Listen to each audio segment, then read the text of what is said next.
Hi, it's Gary David from Gary and Charlie in Columbia's Morning News here on 560 WVOC. Welcome into today's video blog. It is Tuesday, October the 7th, and tonight the second presidential debate will take place in Nashville. We'll talk about that in just a minute, what I think John McCain needs to do. But first up, we talked about it this morning on the air. I'm not really a conspiracy theorist per se.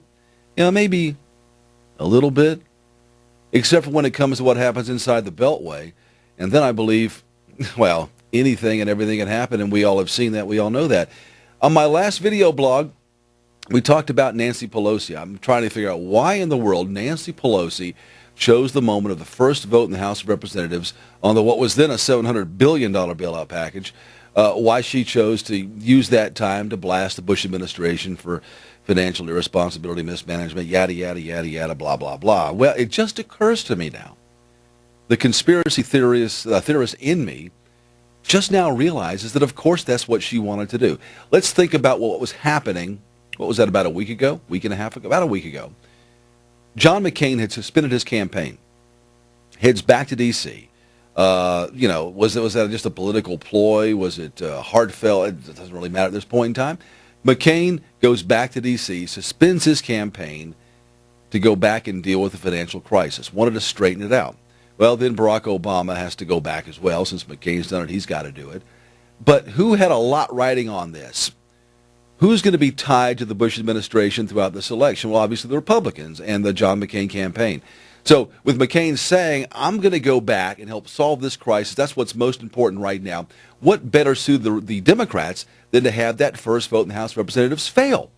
Nancy Pelosi took to the podium that morning, gave that speech blasting the Bush administration to tick off the GOP in hopes that that bill would fail. She and the Democrats could blame it then on McCain and show that he has no leadership. Remember what happened inside that big White House meeting? Every Democrat there said, I tell you what, I don't want to speak. I will let Barack Obama speak for me.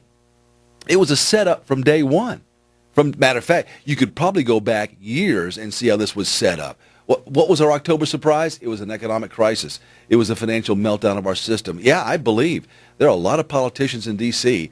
that have a lot riding on this one and don't want this thing to clear up until the election is said and done here in just about 4 weeks from today, as a matter of fact.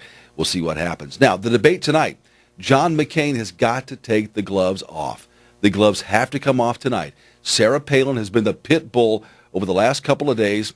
I'm not sure what kind of message that sends when the president on the ticket refuses to go on the attack against the Obama campaign. Who's got a lot to lose? Look at the polls last several days. Now today, a little uptick for McCain on some of the polls, but all in all, even places like Florida, which for a month or more have had McCain solidly in the lead, he's now trailing Obama by 6 points in the Sunshine State. Why? Because of the economic crisis. The McCain campaign is being tied to the Bush administration and the economic crisis. It doesn't matter that they may not be responsible for any of this. It doesn't matter that Democrats are probably more responsible than anybody else for this. The perception of the American public is it's a Bush problem. He let us down. He got us into this. And now they're going to try to put that over to McCain as well. McCain's got to take the gloves off. Here, something we're going to do tonight. And tomorrow morning, we're going to count how many times Barack Obama tonight says in this debate the failed policies of the Bush campaign. Just that one word, failed. Listen for it often tonight. What's the over and under? I'm going to say 20. At least 20 times it gets mentioned tonight in the campaign. We'll do a word search on the script, the transcript tomorrow morning, and we'll let you know. The big debate tonight, John McCain, brother, you got to take the gloves off.